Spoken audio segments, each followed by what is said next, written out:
नमस्कार मित्रांनो, मी आहे संदीप आगाव आणि आज आहे आपल्या 45 दिवसाच्या चॅलेंजचा 10वा दिवस। तर 10व्या दिवशी आपण आज वजन घेतलेले आहेत, त्याचा व्हिडिओ आपण आपल्या YouTube चॅनलवर टाकलेला आहे, तर ते जाऊन तुम्ही बघू शकता।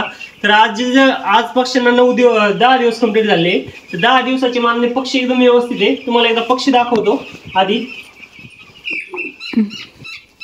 तर हा पक्षी बघू शकता, जास्त शेपूट नाही निघलं पाहिजे पक्षाला, जास्त पख वगैरे नाही फुटले पाहिजे आणि पक्षाचं वजन एकदम मापात पाहिजे। आज जवळजवळ 255 ग्रॅमचा पक्षी पाहिजे, तर आपला 250 ग्रॅमचा पक्षी आहे। तर आपण तो व्हिडिओमध्ये टाकलेला आहे, म्हणजे त्या लेवलनी पाहिजे। सकाळी कालचं जे वजन असतं ते आज येत असतं, तर आजचा आपण व्हिडिओमध्ये टाकलेला आहे। तर तुम्ही बघू शकता माझ्या पाठीमागं पक्षी। आणि सगळ्यात महत्त्वाचं म्हणजे जास्तीत जास्त भांडे आपण ठेवले पाहिजे त्यांना, पक्ष्यांना खाण्यासाठी। आपण बघू शकतो खूप मोठ्या प्रमाणात भांडे ठेवले। तर काही फार्मर काय करतात, ते कमी भांडे ठेवतात, त्याच्यामुळे वजन काय ग्रोथ होत नाही। त्याच्यामुळे जास्तीत जास्त भांडे ठेवले पाहिजे।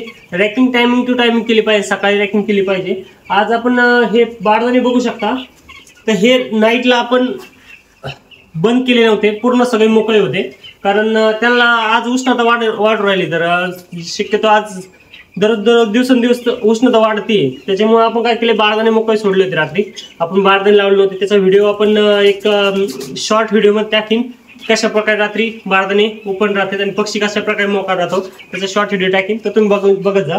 आपण आज रॅकिंग केली आहे, तर त्यांना पाणी भरायचं बंद करायचं होतं, पण आपण एक नाही म्हणून 11व्या दिवसाबद्दल म्हणजे उद्या दिवस आपण एक छोटेसे पाण्याचे भांडे आपण 10-5 ठेवू शकतो, त्यांची सवय मोडण्यासाठी। एकदा सवय मोडली तर हे मोठ्या भांड्यामध्ये पाणी पिऊ शकतात असं। आणि खाद्य बघू शकता, ह्या लेवलला हे छोटी भांडीचे आहेत ना, ते आपण ह्या लेवलला भरले, आणि जे मोठी भांडी आपण ठेवतोय ते बघू शकता एकदम खाली, असं पूर्ण भरून भांडे ठेवायचे नसतात। कारण काय होतं की पक्ष्याचं जे फीड खायचं आहे ना, ते ताजं फीड पक्षाने खाल्लं पाहिजे। की जास्त जुनं झालेलं फीड, म्हणजे समजा काल टाकलंय ते आज 2-3 दिवस चाललंय खातचे, तर तसं उपयोग नाही होत त्याचा। फीड जास्त हे देत नाही, म्हणजे ग्रोथ घेत नाही पक्षी। जास्तीत जास्त जेवढं नवीन फीड टाकता येईल ना, तर 2 टाइम टाका सुरुवातीला, नंतर तुम्ही 1 टाइम टाकू शकता फीड। तर अशा पद्धतीनं हे काम सगळं आपण करायला पाहिजे असं। तर पक्षी बघू शकता आज एकदम व्यवस्थित आहे। आपण जागा वाढवणार आहे उद्या, कारण आज आपल्या पक्ष्यांना जवळजवळ 10 दिवस झाले, तर 12व्या दिवशीपर्यंत आपण एक कॉलम वाढवणार आहे। 11व्या दिवशी म्हणजे उद्या वाढवून घेणार जागा। भुसामधला ते जो वास कोणाला असतो तो बाहेर निघून आला पाहिजे, त्यासाठी आपण फक्त भुस वगैरे पांगून ठेवणार तूस सगळं, आणि एक कॉलम वाढवणार। मग प्रत्येकी 2 गाळ्यामध्ये तर 2-2 गाळे असे पक्षाला आपण देणार आहे। तर ते व्हिडिओ मी उद्या दाखवणार तुम्हाला, पण तुम्हाला थोडी माहिती सांगतो की असं करणार आहे। उद्या तुम्ही तो व्हिडिओ बघा, आणि जे मागचे झालेले व्हिडिओ येतं पक्ष्यांचे 9 दिवसापर्यंत, तो पण तुम्ही जाऊन व्हिडिओ बघू शकता। तर आपल्या या पक्षी फार्ममध्ये एक 1500 पक्षी आहे, तर 1500 पक्षीचा रिझल्ट आपल्याला 45 दिवसांनी येणार आहे। तर 45 दिवसापर्यंत तुम्ही सलग बघू शकता माझे व्हिडिओ।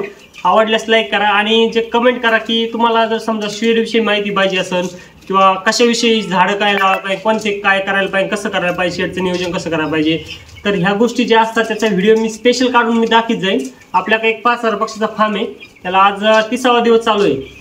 तर 30व्या दिवशी त्याचं वजन वगैरे मी आज घेऊन व्हिडिओ तो पण टाकणार आहे, आणि हा पण मी व्हिडिओ टाकलेला आहे। तर तो तुम्ही दोन्ही पण व्हिडिओ बघू शकता की कशा पद्धतीने 30व्या दिवशी वजन असतं, 10व्या दिवशी कशा पद्धतीने वजन असतं। तर हे सगळं मी माझ्या YouTube चॅनलवर टाकीत जाईल, तर तुम्ही ते बघत जा। तर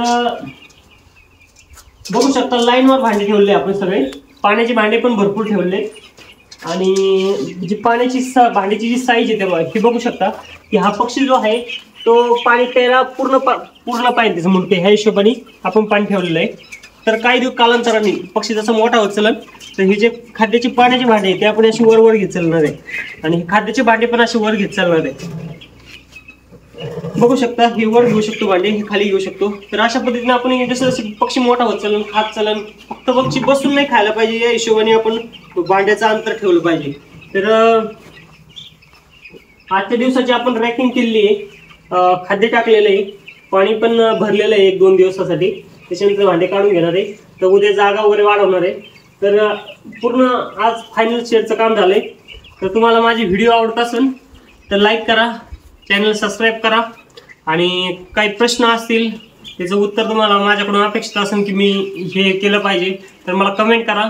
आणि इंस्टाग्रामवरती संदीप आगाव म्हणून माझं पेज आहे, त्या चॅनलला आपलं पेजला फॉलो करा, कारण त्याच्यावरती आपण पाचर पक्षाचं पूर्ण एक महिन्यामध्ये जे काही असतंय पक्षाचं ते पूर्ण माहिती आपण आपल्या चॅनलवर टाकलेली आहे, पेजवर टाकलेली आहे. तर ते जाऊन तुम्ही बघा आणि व्हिडिओ आवडल्यास ती लाईक करा आणि शेअर पण करा जास्तीत जास्त लोकांना, ज्यांना समजा पोल्ट्रीविषयी माहिती पाहिजे असती किंवा पोल्ट्री बिझनेस सुरू करायचा आहे, कसं करायचं माहीत नाही काय नाही, त्यासाठी पण तुम्ही शेअर करू शकता. आणि व्हिडिओ आवडल्यास लाईक करा, कमेंट करा. धन्यवाद.